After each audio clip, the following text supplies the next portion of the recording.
In May 2008, Roberto Mancini was sacked as Inter Milan manager after flopping in the Champions League, despite having won the Serie A title 3 times in a row. He was unable to get past the round of 16 in back-to-back seasons, and all this with an attack consisting of Luis Figo, Zlatan Ibrahimovic, Adriano, Hernan Crespo, and young Mario Balotelli. He couldn't fulfill the biggest dream of owner Massimo Moratti, but less than 24 months later, this team of European flops turned into the greatest and most successful squad Italian football has ever seen. So, how exactly did that happen, and how Inter became the one and only Italian team to date to win the European treble? Now, to understand how this all happened, we have to go back to 2004, when Roberto Mancini took charge of the club. He inherited a club with a grand name but very little recent glory to back it up. Inter weren't just lagging behind Juventus and Milan, they were a shadow of their own history. The facts told the story. They hadn't lifted the Serie A title in 15 years, not since 1989, and the Coppa Italia drought stretched back even further, 22 years without that domestic trophy. And on the European stage, the Champions League was nothing more than a ghost of the past, last conquered in 1965. 39 years of waiting, of near misses, of constant disappointment. For a club of Inter's stature, this wasn't just a failure, it was worse than that. The squad Mancini found was talented but unfocused. Inter were notorious for changing managers frequently, stumbling through campaigns with no clear identity. In fact, in the 6 years prior to Mancini's arrival, Inter had been managed by 9 different coaches. Juventus, on the other hand, were ruthlessly efficient. Milan were elegant and feared across Europe. Meanwhile, Inter seemed destined for chaos. Mancini's first task wasn't to make them champions, but to restore pride and prove that Inter could compete with their fiercest rivals. And to his credit, he succeeded. Mancini brought structure and belief back to Giuseppe Meazza.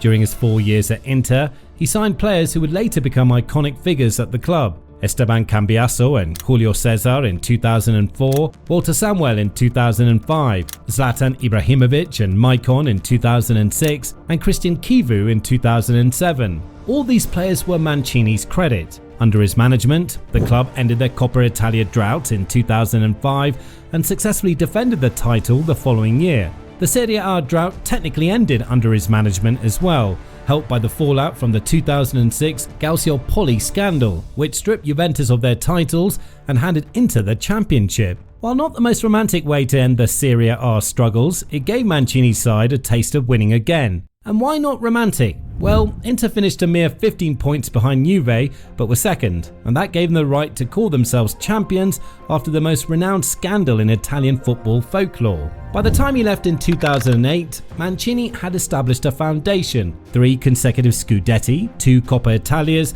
and a team that was starting to believe in itself again. Yet there was one frontier he could not conquer, the Champions League. The difference in performance between the team's domestic and European games was huge. In Italy, they were feared and respected, especially by Roma, who finished second behind Inter in Serie A 4 times between 2006 and 2010. Nevertheless, despite their reputation in Italy, Inter were no one in Europe. They always managed to qualify for the Champions League, but never got past the quarter-finals, even being knocked out in the round of 16 twice in Mancini's last 2 seasons in charge. This displeased owner Massimo Moratti, who sacked Mancini in May 2008 after another European failure, losing to Liverpool in the first knockout round following red cards in both legs. But less than 2 years later, a special miracle was about to happen. And who was going to deliver it? Well, one very, very special manager.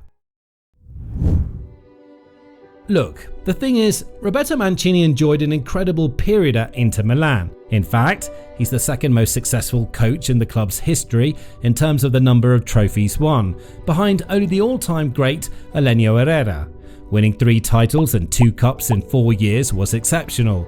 However, from that moment on, the board was not looking for stability anymore. They wanted someone who could turn domestic dominance into European glory. And there was only one man who matched that ambition: José Mourinho. Fresh off a stormy but successful spell at Chelsea, Mourinho arrived in Milan with a reputation as the ultimate winner. Pragmatic, controversial, but ruthless in pursuit of trophies. His first season wasn't perfect. Yes, Inter won the Serie A title for the 4th consecutive time in the 2008-9 season. but in Europe, the familiar curse returned. They were knocked out in the round of 16 by Manchester United, a defeat that reminded everyone just how far they were from being among Europe's elite. Mourinho himself admitted that Inter were mentally fragile in important matches. Then in the summer of 2009, everything changed. Their top scorer and symbol of individual brilliance, Ibrahimovic, forced a move to Barcelona. Inter seemed destined to decline. But during one of the most remarkable transfer windows in their history, Mourinho turned things around. Wesley Sneijder, discarded by Real Madrid, arrived, so did Diego Milito, a late-blooming striker from Genoa.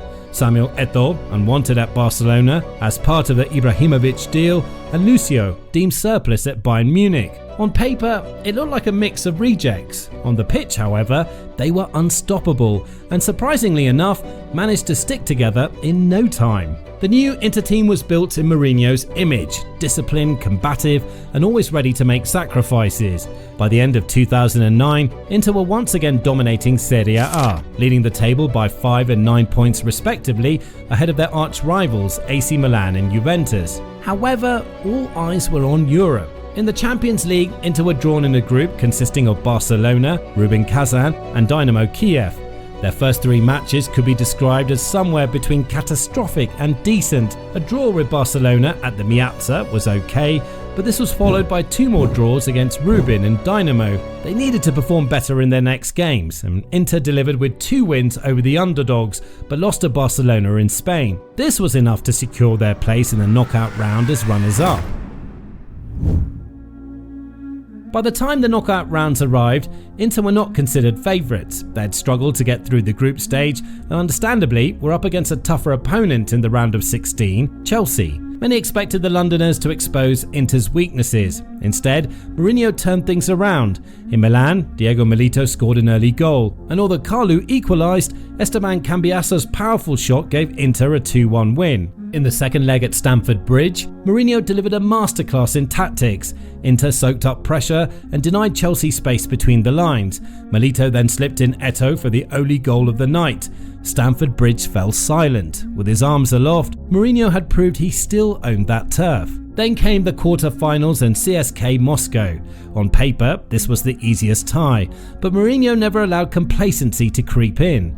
They won 1-0 at San Siro, with Milito scoring again. 3 weeks later came another win in the renowned Mourinho style.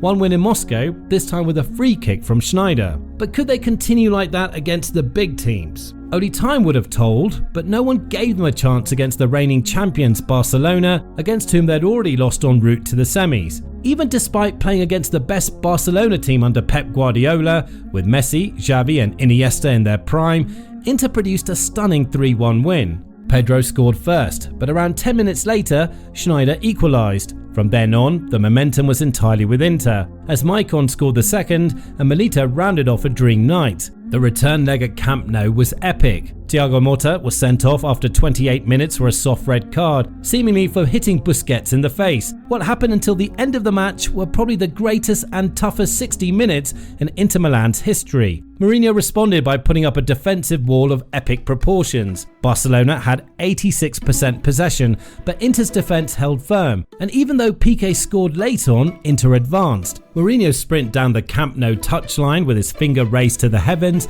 remains one of football's most iconic images. And then followed another legendary match in Spain, this time in Real Madrid's temple, Santiago Bernabeu, for the final, where the opponent was another heavyweight, Bayern Munich. In Madrid, Mourinho's Inter were ice cold. They let Bayern hold the ball, struck clinically on the counter, and Diego Milito delivered 2 perfect goals. Inter won 2-0, winning the Champions League for a 3rd time in their history. Apart from that, Inter claimed also the Serie A, winning the title by 2 points to Roma, and also won the Coppa Italia. Against who? Yes, you guessed it right. Again, Roma, by 1-0 thanks to a goal by Milito. One of the heroes of this historic campaign was Wesley Sneijder, who won the Champions League on that same stadium he was insultingly overlooked by Madrid just a year prior.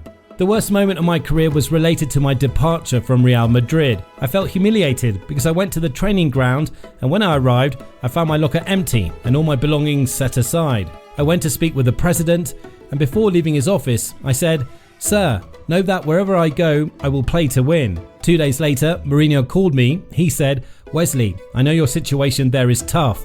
Come to Inter and together we will win everything. How did it end? You know, I won the Champions League at the Bernabeu. I put the trophy in front of my locker and said, I always keep my promises. It was the best moment of my career. So, what's your opinion on this iconic season in Italian football? Were they really capable of reaching the final and winning it?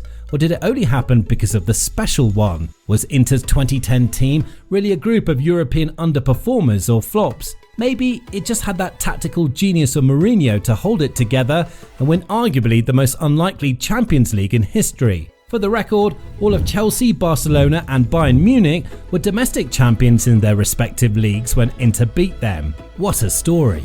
Now, make sure to like and subscribe and watch our past documentaries you can find on our channel.